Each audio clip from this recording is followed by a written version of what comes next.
Повисок економски раст, но и повисока инфлација. Народната банка излезе со најновите есенски економски проекции. Централната банка смета дека економијата ќе порасне за 3,5%, што е зголемување за 0,5% поени споредено со пролетната проекција. Гувернерот Славески вели дека главен двигател на растот ќе бидат бруто инвестициите кои ќе се зголемат за 10,2%, предводени од инфраструктурните проекти, општинските вложувања, странските, но инвестициите на домашните компании.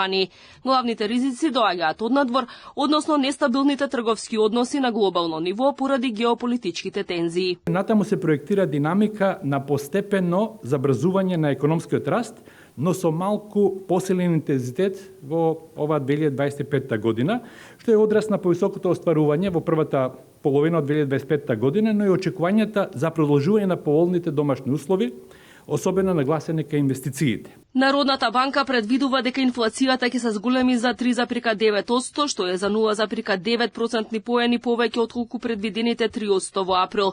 Инфлацијата ќе биде под влијание на цените на храната при стабилна базична инфлација и стабилизирање на цените на енергенсите.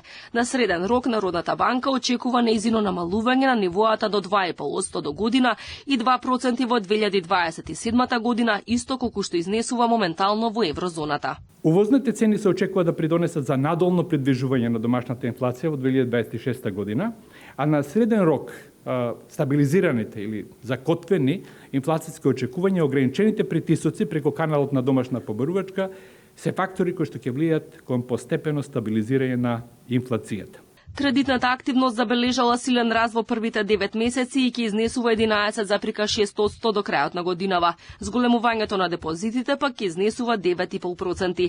Гувернерот посочува дека се води предпазлива фискална политика од страна на владата и дека таа продолжува со фискална консолидација. Се додека буџетот се реализирал согласно планираното, гувернерот Славески вели дека тој поволно влие врз макроекономските движења.